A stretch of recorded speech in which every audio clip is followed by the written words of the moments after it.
welcome to SVG-TV News for Tuesday, November 6th, 2018. I'm Investor Bowens with the details.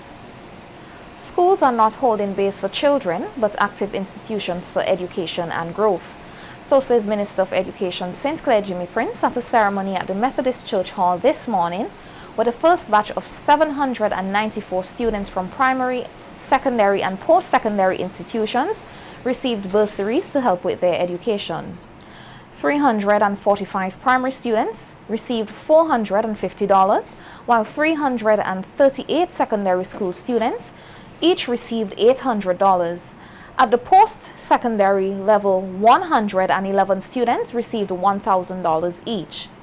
Minister Prince says SVG continues to benefit from a long friendship with Taiwan, which is seen in its contribution in many areas of development in SVG. He says there is a wide range of educational opportunities opened up by Taiwan for students from primary school up to university.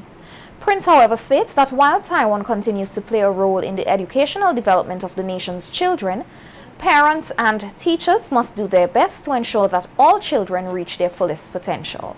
A unique opportunity to support students' academic and social development at all levels of schooling. Teachers who support students in the learning environment can positively impact social and academic outcomes, which are important for the long-term course of instruction. And of course, parents, you also have your part to play. And I see a lot of you here.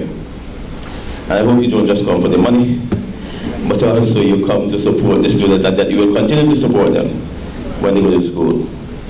We've had a history of students, of parents going to school only when they want to cuss. We want parents to go to school to support the institution and to support the children, because these schools are not babysitting institutions. They're not holding bails. They are active places of learning, pillars of a society. And if we all understand that, all the stakeholders, government, teachers, students, parents, we're going to have a society which will compete properly in the world, in this new world order. Taiwan's ambassador to SVG, Calvin Ho, says Taiwan is proud to continue to make significant investment in the children of SVG through the provision of educational bursaries and other initiatives. He says children are the hope of a nation and appeals for them to work hard to achieve great success. To my dear young friends, young students, I have two daughters of myself, so every time when I see young students, I feel very warm. You know, each and every of you is the hope of your family, your country, and even the world as you see yourself, a world citizen. So I'm here to encourage you, our young friends, work harder in your studies, because we believe that everyone could develop his or her potential through education. And I rest assured that one day some of you will contribute your expertise to not only here in St. Vincent and the Grenadines, but also the region and the world community. So thank you very much once again, students and parents. Please accept my best wishes to all of you. Thank you.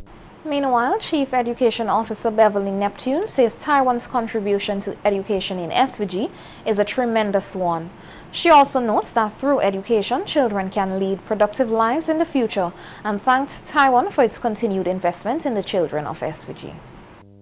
It is a clear demonstration of the policy of the government of St. Vincent and the Grenadines that investment in human capital is highly likely to result in the further development of our country. And in this regard, ladies and gentlemen, education plays a pivotal role, especially since the policy of our government dictates that no child be left behind.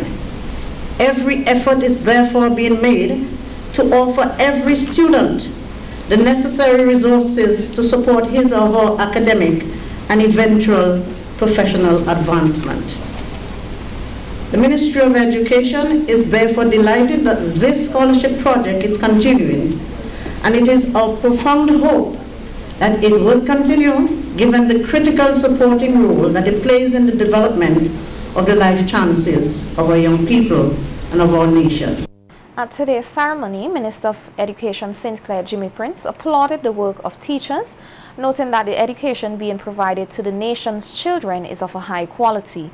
Prince said teachers should be proud of their work as many students from SVG are attending world-class educational institutions. I'd just like to say, parenthetically, that the person who did the best in the CAPE examinations here this year is now a student at Harvard University. Harvard University. In other words, the education that we are providing, as teachers should be proud of it, the education that we are providing here at St. Vincent and the Grenadines is not substandard. The education is a product of which we can be proud and which later on we'll see the results of it. Not immediately. Not immediately. And there are some people say, education revolution what? I allow them that freedom of speech, but it doesn't make sense. Prince said the government continues to make tremendous investment in education to allow all to succeed. He said over the years, the Vincentian public has become more conscious about education and the educational outcomes of their children, which has sparked a change in mindset. We continue to invest in education. And yes, we do have an education revolution. We have a change of mindset. We have a change of paradigm entirely when it comes to education in St. Vincent and the Grenadines. People today talk about education more than they talked about it in the years gone by. People today go to school with a particular aim in mind. That's a revolution. If you want to call it an evolution, do so too. But there are times when people went to school without even knowing what the outcome was going to be.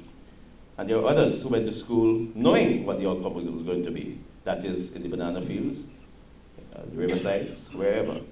Nowadays, when a child goes to preschool, parents start thinking about what kind of professional that person is going to be. Never used to happen. So that is what we call a revolution, in a number of ways. This year alone, 48. Educating children to become early savers is one area being prioritized by the General Employers Cooperative Credit Union, which has the support of the Ministry of National Mobilization and Social Development. To aid in this process, more than 20 teacher guides received training today by the credit union at the French's House. Chief Executive Officer of GECU, Lennox Bowman, said that credit unions play a critical role in ensuring a young person is financially stable, hence the need for teachers to be trained in the process. Your role is the education of our young people in an area that it is most needed today. From where I sit, I realize that if we do more educating people about how to manage their finances, we will have a much better and more efficient use of our resources. We see that every day in the requests that we get. We see that every day in the financial counseling sessions that we do have. And we want to ensure that when it comes to building the value of the currency of the Vincentian person when it comes to money, that we play our role in the credit union movement. Bowman encouraged students who are part of school cooperatives to continue saving after they complete school, noting that they will reap the long-term benefits. After they leave the schools, one of the things that we try to work with you on is that there is a transference from the school cooperatives into GECU. We really do play a significant role in making people's lives better. And if members here who are members of GECU would know what we do, it must not be, we don't take it lightly, and it should not be taken lightly what we do to help people. When some other institutions may not even consider people worthy of extending credit, we're the ones who work with you. GECU hosts regular training for its members and have recently included training for teachers' guides. Meanwhile, Minister of National Mobilization Frederick Stevenson said that credit unions in SVG have contributed to the development of the country because persons accessed finances easily for investment purposes. SVG is currently ranked second in the world in credit union membership, and Minister Stevenson encouraged the teacher guides who were trained today to help SVG meet the target of being number one. We're presently number 2 in terms of membership in the credit union, and I would love to see, in terms of penetration, that St. Vincent and the Grenadines takes the lead very soon. And I'm saying this to say that you, the teacher guides, have the responsibility to help us make that target. The government minister also stressed the importance for parents to be part of a credit union and asked that they encourage their children to save from as early as preschool. Present, I think 6 preschools who are part of the school's thrift program, and that is commendable. And I've said to Mr. Home and the staff at the cooperatives, there are several other preschools in St. Vincent and the Grenadines. We need to get all of them on board so that the children can understand that saving is important and that I should start saving now. Minister Stevenson said he too is a member of a credit union in SVG and said it is important for persons to become members at a young age. So at the end of the day, when you go back into the classrooms and you go back into the communities, not only the children that you would have a responsibility to speak to, but you can also talk to some young guys on the block. Some yes volunteers. I normally say to them when I have the opportunity to talk to them just before we send them out into whichever area, the various schools or institution that they go to, that you get a little stipend is not much, but at least you can save a little thing. Dermatologists from across the Caribbean region will come together here from tomorrow for the 27th annual meeting of the Caribbean Dermatology Association, the CDA. The 3-day conference, to be held at the Beachcombers Hotel, will be attended by over 60 doctors from several Caribbean territories, as well as Canada and the United Kingdom. The conference's keynote address, the Loire Le Grenade Lecture on Thursday, November 8th at 11:35 a.m., will be delivered by Dermatology and Pathology Professor Lynn Goldberg, who is also the director of the hair clinic at the Boston Medical Center. Chairperson of the local organizing committee, Dr. Lenoir Dakin Anderson, said in a news release that the conference will also feature a symposium on Thursday evening at 5 p.m. to update general physicians on the management of common conditions of the skin and hair. The annual meeting of the CDA is held in a different Caribbean territory each year and is open to all medical professionals. SVG's foreign policy is not based on transactional actions, but rather one that is transformational. So said Prime Minister Dr. Ralph Gonsalves as he addressed SVG's foreign policy at the opening ceremony on Monday of a 5-day consultation for heads of missions and consulates. PM Gonsalves listed Venezuela and Cuba as 2 of the main countries that have assisted SVG greatly because of the missions in those 2 countries. He said Venezuela's contributions demonstrate foreign policy and SVG policy at its best. The debt profile in the appendix of the estimates, and you will see in the case of the institution from which we borrowed most money, we get most money, the Caribbean Development Bank. That's number 1. And the next one is ALBA, Petrocaribe, and the government of Venezuela. And all that was not possible if we didn't have a mission in Venezuela. As it regards Cuba, PM Gonsalves said that many persons have criticized his foreign policy with that country. However, he said there are no regrets as Cuba has made tremendous contributions to SVG's development. We have in Cuba at the moment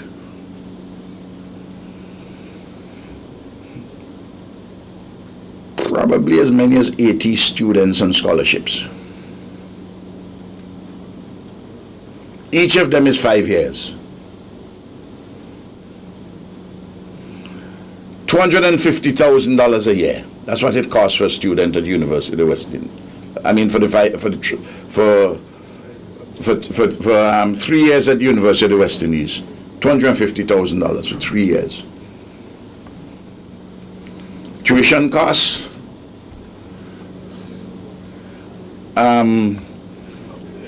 economic costs, and living expenses. Let us put that number which we have for UWI for 3 years. Let's say that's for 5 years in Cuba, $250,000. For every 4, that's $1 million, which Cuba provides. Vincentians recruited to the United Kingdom's Royal Navy last year recorded a high percentage compared to other countries. This from Minister of Foreign Affairs Minister Sir Louis Straker, who said more than 120 Vincentians were accepted and thanked SVG's High Commissioner to the UK Senior Lewis for making it possible. As a little secret and as a little favor to us, if the government would pay for them to come here to recruit, they would come, but we can't make the other countries know about it. And so they came here in November, December 2016, and out of that, we have about 125 young people in the UK Navy. They said 90% of the new recruits from that period of time comes from St. Vincent and the Grenadines. And he is working harder and harder to see what more can be done. Sir Louis said that it is part of the thrust of the government of SVG's effort to have Vincentians gainfully employed. He added that they are now working to have nurses recruited to the UK. Sir Louis said that they are also looking to have Vincentians included in the UK's Windward Islands Youth Skill Program later this year. Look, we are in a dire situation because we used to get the help from Venezuela in order to fund the SET program. Well, there are sanctions put on Venezuela from the United States, and we may not get the money, and I want to see whether the United Kingdom would fund the program. Lord Bates told me, well, I think we can help, not necessarily with the SET program, but we have a youth skill program that we are trying to formulate that would be recruiting 8,000 young people in the Windward Islands, and the SET program can fall into that in order to have our youth, and particularly those who are challenged, employed and receive their skills. And we are working on that now. I believe some advanced people have come here, and he is working to make St. Vincent and the Grenadines the hub for the program. The Royal St. Vincent and the Grenadines Police Force will tomorrow launch its Sexual Offences Unit and a new police identification card. A news release from the Police Public Relations Department states that the unit was established to help the RSVG Police Force combat sexual offences in SVG and will comprise a team of detectives dedicated to investigate sexual crimes such as rape and unlawful sexual intercourse with minors. The news release further states that the goal of the Sexual Offences Unit is to provide the best police and social services available to victims of sexual crimes, and that it seeks to accomplish this task by conducting thorough investigations of all sexual offences reported. Tomorrow's launching ceremony of the RSVG Police Force Sexual Offences Unit and the new police identification card will take place at the Police Conference Room from 9:30 a.m.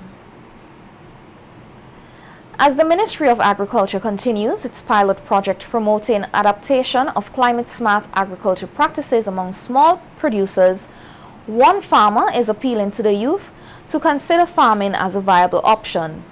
Under the project, 20 core and satellite farmers are being trained in vegetation production, climate change and farming systems, and the management of small-scale irrigation systems. Randy Lewis, a farmer from Calder and the participant in the AICA project, said the project is of critical importance to farmers as water is essential for a successful crop. He further expressed his love for farming, which he said others should consider as a form of employment. For me, farming is the way of life as far as I see. It take care of me, take care of my family, take care of the whole of the household. So for me, I will encourage all the youngsters out there who wasting the time on the street to try to be just like me or to be like other farmers. It may have to be a large amount of the produce. You could start from small and then extend afterwards that. As you can see on my farm, I have cucumbers, I have sweet peppers, and I have cabbage. Roughly around 700 whole of sweet peppers, a pack and a half of cucumbers, and about 60 something cabbage.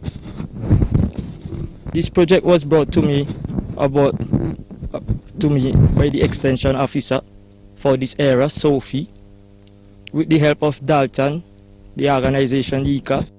Irrigation specialists working on the project, Caldrick Brown, said it is hoped that the participating farms can be an inspiration to all farmers so that they implement similar irrigation systems on their farms. Crops that are now benefiting from the rainwater harvesting system. Now the farmers, they have to be trained in operating these systems. They have to be trained in carrying out small maintenance, and also we are hoping that farmers in the vicinity can visit these plots to see what they can learn and who all are interested in having these systems, which would be beneficial for them. Now, within the past few years, we have been noticing a particular trend in the weather pattern. We are having heavy rains for one day, and then we have to wait 2 weeks before we receive rainfall again. Now, during that 2 weeks period, the crop, they are under stress because they cannot get water. What we are doing is that we are trying to make water available to the plants during those periods of agriculture drought.